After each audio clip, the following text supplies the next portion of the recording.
So again, Peter Saturday from Universal Dork, and I'm back today to talk about a really rad little 1990s film that I like to refer to as Chopping Mall Jr., but you may know it as, or you may not know it as, Evolver.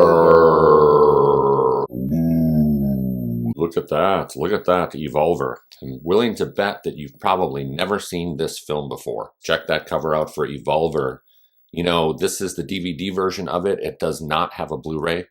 And I always have this sort of dilemma when it comes to whether or not I want to keep a VHS version of a movie or put it out for sale in my store, because I want the shop to have some really cool shit. And I will say, the person who ended up buying it after I sort of hyped it up in the store came back to me with a pretty glowing review of it. So I just upgraded to the Evolver DVD for the time being, and I'm really kind of holding out for a really awesome Blu-ray release from someone, because this one is long overdue. Okay, so Evolver was directed by this guy named Mark Rosman, who probably doesn't ring a bell. It surely didn't for me until I actually did a little snooping around and poking around before deciding to talk about this particular film. But come to find out that this guy actually is responsible for one of my all-time favorite slasher films all the way back from 1982 called House on Sorority Row. I don't know if anyone here is also a fan of that flick, but wow, that is the kind of movie that you saw Scream kind of lift from and, you know, use a lot of the same tropes that are in that film. A lot of the films from the mid-1980s to later 80s were ripping off classics like that. So if you've never seen House on Sorority Row and you're a fan of 1980s slashers, definitely got to check that out. It's got really awesome characters, all the 80s cheese galore, and a really great, memorable villain, as well as one of my favorite finales of any 1980s slasher flick. Come to find out that this guy, Mark Rosman, who wrote and directed the original House on Sorority Row, is actually the writer of 2009's Sorority Row. So very intrigued about that. So I don't know if you've seen that one and you think it's something that I really need to check out, let me know in the comments, but I'm definitely going to give that one a whirl.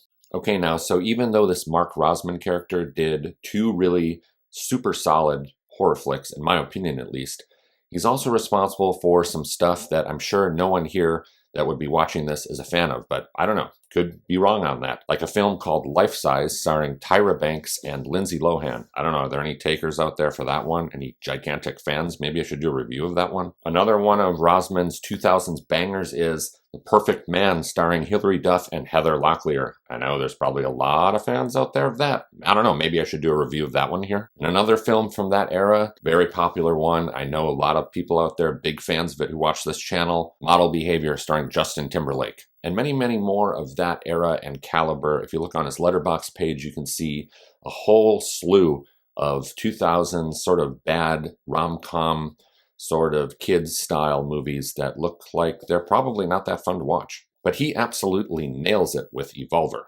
And there really is a reason why I'm calling this one Chopping Mall Jr. I mean, take a look at this guy on the cover.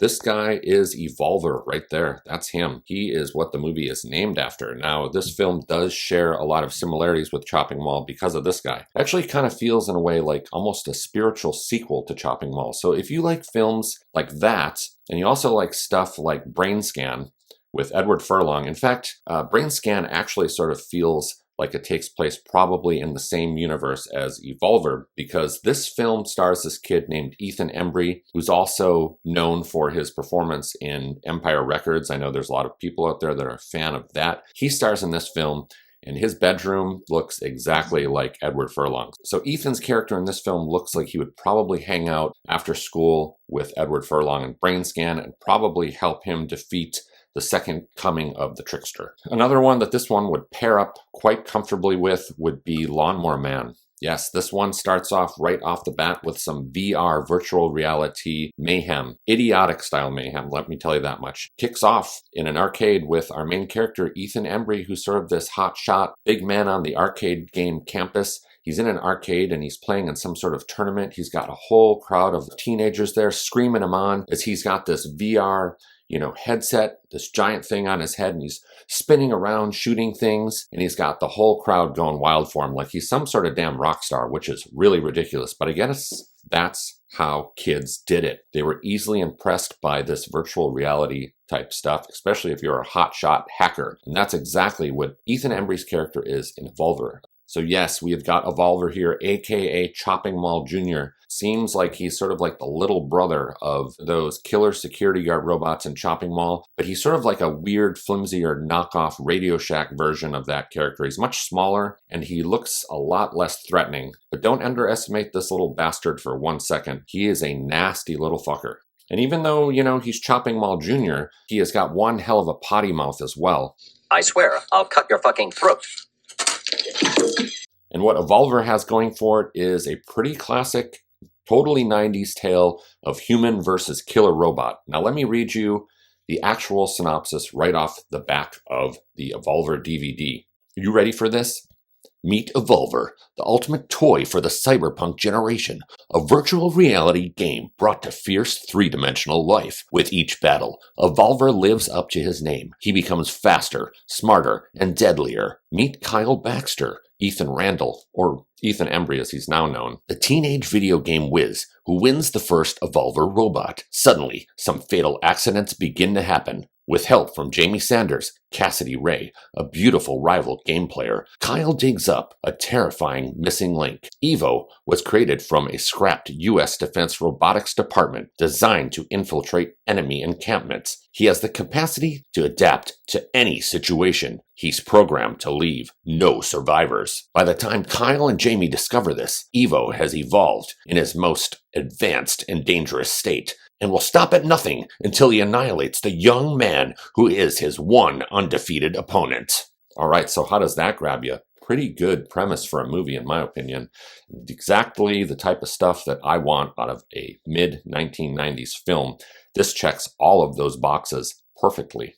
So I don't know if you've noticed this, but it seems like in the 1990s that this hacker hotshot thing was a really big deal. So it kind of checks that box with Ethan Embry's character being able to hack into computers and change results. He actually changes the results of this virtual reality contest that he's playing. He ends up losing to this other girl, this other sort of big woman on campus girl who comes in, this teen girl who beats him at that game. He kind of, gets what's coming to him. He uses his bad karma to actually change the results and make himself the actual champion of this little mini tournament to win this Evolver robot being shipped over to your house and brought into your home, and sort of they're doing kind of like a test run. This kid kind of gets Evolver brought to his home. They open him up and he's released, and there's all of this fog comes out of this chamber, and Evolver sort of rolls out, and he looks super flimsy and seems to be a very ineffectual combatant when it comes to the early game of Evolver that he plays with the kids in their home. But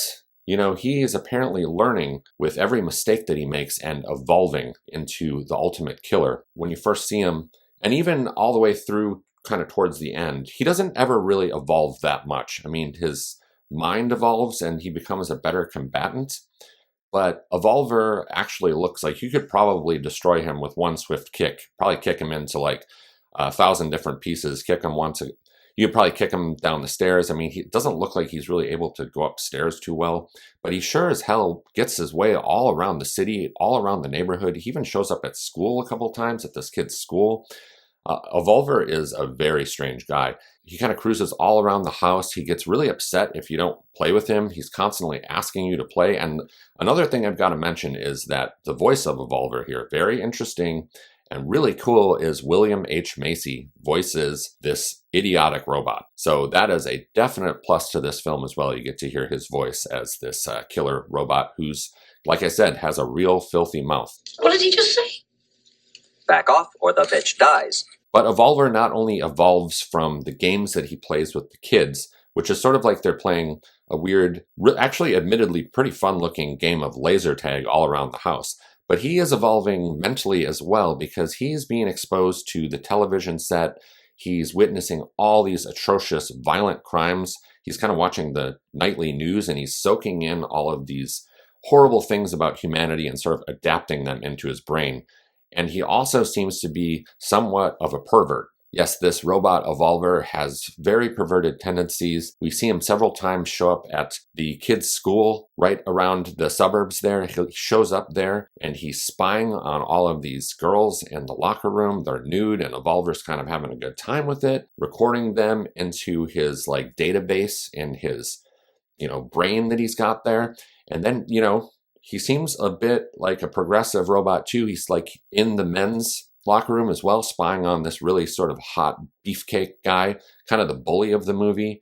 Spies on him. That guy's nude in there. So he's sort of like this bisexual, kind of progressive, evil, menacing robot. And you can sort of tell this because he kind of hangs around and watches this guy's butt for quite a while before he decides to actually, spoiler alert, kill him. So Evolver is kind of also protecting the family in the same way, but he's also very jealous.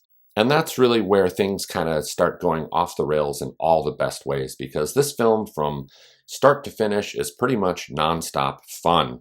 It's sort of an idiotic, 1990s teen comedy with a little romance in there. And it's also a bit of a sci-fi thriller as well as a horror movie, because there are some pretty awesome kills in here as well, with like steel marvels, saw blades, electrocutions, backyard, suburban swimming pool, terror scenarios going on. And I really gotta appreciate Evolver's ingenuity for his killing style. He likes to go into the family's silverware drawer, pull out all of the steak knives, and load them into his sort of like rocket launcher arm. So that is a real deadly technique that he uses as well, and I totally love that. He's all over the place. So while the parents are out working and the kids are at school, Evolver is just sort of having the time of his life, just like exploring this whole new world. He's kind of like an evil robot version of like E.T. If you remember when E.T. was sort of hanging around at the house, there's an element of that in here as well. Only Evolver is not nearly as friendly as E.T., especially when he becomes ultimately and royally pissed off. At the center of this, he is a government sort of military experiment that was going to be used for combat. So yeah, this film explores all of the ways that AI technology back in the 1990s, way back then, could go wrong. And we're facing stuff like that today, I think. If you really think about it, the more we let artificial intelligence invade our mind and homes, and also some of these strange robots that I've been seeing, these AI robots that are being introduced now, damn, that could be a very scary version of the Evolver scenario unfolding in real life.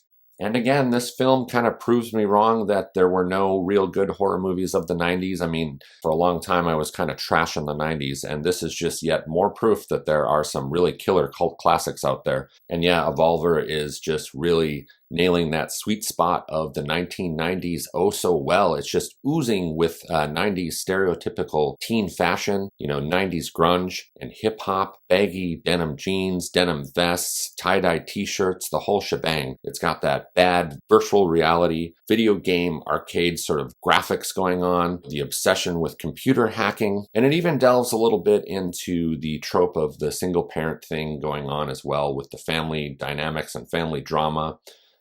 Involving the kid at home and not getting enough attention from his parents. So that's thrown in there as well. And this one does indeed, even though it's pretty corny, rides on some pretty high stakes at the end in a pretty stunning and shocking as well as action-packed finale. All done in a really schlocky manner that I love so much. I think if you're into this type of stuff, like Chopping Mall and all of those movies, like Brain Scan and all of that, and you've never seen Evolver, definitely put this on your radar. Let me know in the comments if I'm missing out something, or if you have any recommendations that you want me to check out and maybe review right here. All right, have a good one, and I will see you next time.